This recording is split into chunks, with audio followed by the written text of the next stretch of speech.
Nah, itu tadi ya pemirsa, beberapa makanan yang mudah untuk terkontaminasi. Tapi sebenarnya pada dasarnya kalau Semua misalnya makanan ya? iya, semua makanan bisa terkontaminasi apabila kita memang tidak higienis gitu ya. Benar. Dalam hal menyimpannya, dalam hal mengolahnya, Mengolahnya. sampai juga setelahnya mau diapain tuh makanannya Setuju, gitu. setuju. Cara kita makan juga, nah itu Setuju. juga penting. Pinter banget, memang ibu rumah tangga pinter banget ya. Oke.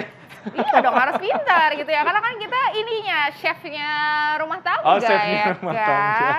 Apalagi dokter ya. Ih, amin loh.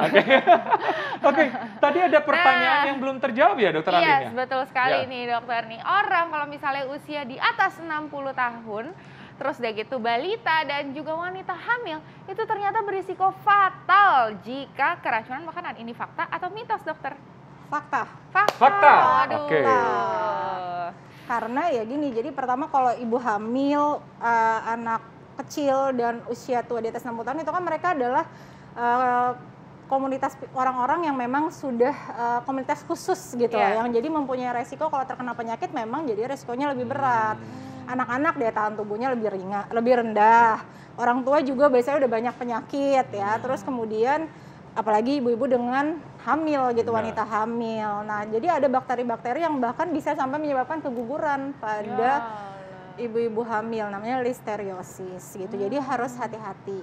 Anak-anak juga dari WHO tuh udah menyampaikan anak-anak tuh adalah salah satu yang paling sering mengalami keracunan makanan benar. karena mereka kan belum bisa milih ya. Jadi misalkan jajan atau apa, terus Iya. ya makan aja apa yang ada di meja, nggak ngerti bahwa misalkan itu sudah tidak baik penyimpanannya. Kadang-kadang yang pemberi makannya nggak Nah, cuci juga tangan, nggak cuci itu juga tangan, kadang-kadang juga betul. bikin apa ya, risiko untuk keracunan pada anak-anak tinggi. Makanya kita juga harus higienitas makanannya itu benar. penting banget ya Benar, dok ya. harus dijaga. Oke, nah Oke. ini fakta Oke. mitos berikutnya Nah, dong fakta Renwas. mitos berikutnya nih.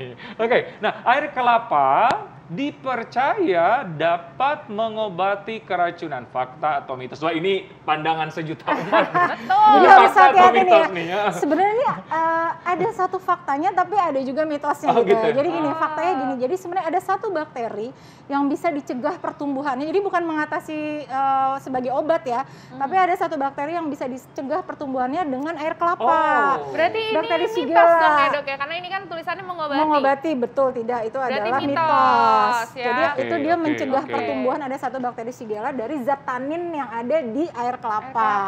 Tapi juga air kelapa tuh bisa juga sih, bukan untuk mengobati ya, tapi membantu misalkan menangani awal dari pasien-pasien dehidrasi nih di Benar. rumah yang diare-diare. Cairan isotonik ya? Cairan, Iya, terus kan ada isi elektrolitnya juga gitu, jadi bisa membantu tapi tidak mengobati, cuman memang ada bakteri yang bisa dihambat pertumbuhannya oleh si zat tanin di air kelapa. Oh, ini gitu. perlu di notice nih. Iya, untuk perlu semua dinotis nih. ya. Bukan Iya. mengobati gitu ya. Nanti tiba-tiba, aduh mau muntah Langsung air kelapa. air kelapa satu pohon Satu gitu pohon. ya. Diambil semua. Iya, Enggak. udah susah manja, terus nggak mengobati. Jatuh, tapi Enggak. ada bukannya sembuh ya kan? Ya, tapi yang penting prinsipnya adalah jika terjadi keracunan, biasanya terjadi diare atau muntah dan itu akan menyebabkan dehidrasi. Nah, dehidrasinya ini sebenarnya bisa Dengan kita air kelapa. atasi dengan air Secara kelapa. awal ya, secara iya. awal Dan minum juga yang banyak. cairan-cairan yang lain ya dok ya Betul, sebenarnya. harus minum air putih yang banyak. Iya. Air kelapa salah satu pilihannya, atau Salah satu oralit ya, pilihan. yang Oralit. paling umum Benar. harusnya mudah didapatkan. Benar, Yes, elektrolit betul lah ya. Betul.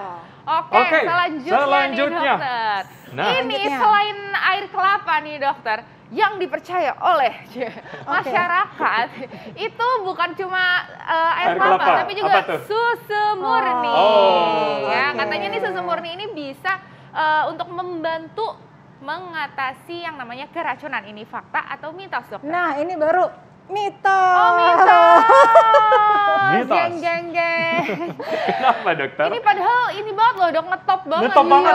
Iya. Minum susu murni, minum susu Iya, murni gitu. susu murni. Malah hati-hati karena susu murni kadang-kadang malah bisa menjadi sumber Keracunan keracunan ya? makanan Oh. loh. Karena susu kalau penyimpanannya tidak baik, apalagi susu murni, apalagi susu raw milk ya. Iya. Susu mentah dan sebagainya yang susu murni katanya didapatkan langsung, ya hati-hati kalau tidak langsung dikonsumsi dalam kondisi segar, malah disimpan lama, malah nanti jadi sumber dari keracunan makanan.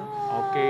Jadi dia tidak menangani atau tidak mengobati Iya, iya. keracunan Hoax makanan. berarti. Tidak ada Tidak ada hubungannya. Hoax. Hoax. Ya, Ya, ya, tidak ya. ada hubungannya gitu ya. Jadi Iya, ini betul. tanggung jawab kita semua ya, apalagi pemirsa yang nonton gitu ya. Setuju. Untuk Menyebarkan. menyebarluaskan Ya, ya, berita menyebarkan. benar Benar, ini. benar, Nah, benar. dokter, ini mungkin untuk masyarakat juga Ya. tips nih dokter, apabila kita Keracunan keracunan makanan. makanan atau Oke. gimana caranya kita mencegahnya dan Ya. juga penanganannya tepat nih Ya, dok. ya. Waktu Yes. kita sebelum ke rumah sakit tuh Ya. sebenarnya kita harus Betul. ngapain aja, apa yang harus dipersiapkan? Oh banyak ya dok, silakan.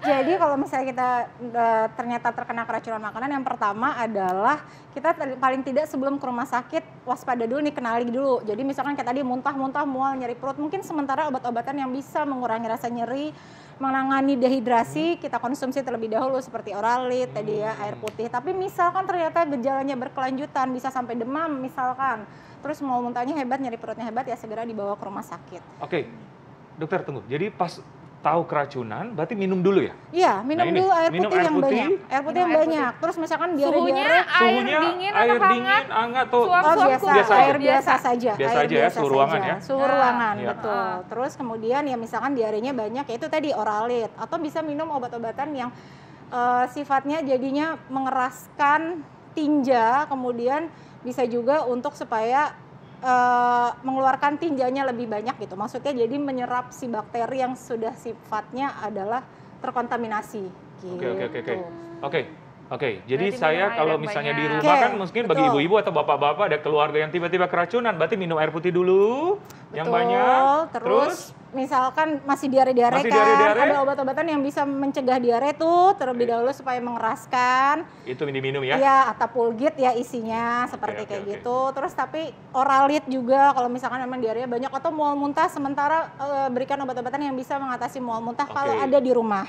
Oke. Kalau semua itu tidak ada ya segera lari ke rumah sakit Oke. karena bisa berakibat fatal kalau kekurangan cairan. Berarti asupan cairan, terus obati sesuai gejala, gitu ya? Betul, setuju. Benar nggak sih? Ya, Ya, betul, benar ya? Ya, ya, Setuju, ya. dokter. Oke, dan juga Oke. tentunya untuk mencegahnya jangan lupa untuk menjaga Mencegahnya, higienitasnya. nah Benar. menjaga higienitas yang disarankan tuh adalah menyimpan makanan yang sesuai. Kalau untuk yang panas ya panas, jadi masak makanan dengan suhu yang tinggi agar bakterinya hilang gitu ya, agar bakterinya mati. Terus kemudian simpan makanan kalau yang dingin ya di tempat yang dingin, Ya. kalau yang hangat ya tempat yang hangat. Dan yang paling penting adalah hindari kontaminasi silang. Nah mungkin banyak yang belum tahu nih masyarakat. Apa Jadi dok? gini, kontaminasi silang misalkan pisau nih yang kita habis potong makanan-makanan yang mentah. Oke. Misalkan seafood yang belum kita masak kan kita potong tuh pakai Iya. pisau. Nah pisaunya jangan lupa dibersihkan, jangan langsung digunakan untuk memotong makanan yang sudah matang. Oh. Itu namanya kontaminasi silang. Ya, jadi ya kalau bisa mungkin dipisah juga Betul, lebih baik dipisah ya, dok, atau kalau ya. memang pisaunya cuma satu di rumah ya. Iya, betul. Cuci yang bersih dulu Cuci yang baru bersih. potong makanan yang sudah Oke, matang. Benar, benar. sip. Intinya kita harus menjaga kebersihan, ya kan? Apapun yang kita makan itu masuk ke dalam tubuh kita, Betul. dan tentunya itu yang akan menjadi bensinnya kita nih. Jadi bensinnya kita tuh juga harus bersih dong, Setuju ya banget, kan? keren banget. Ya, Oke, terima dokter kasih terima kasih banyak. terkait dengan Sama-sama. bensin. Oh, salah. Oh, salah ya.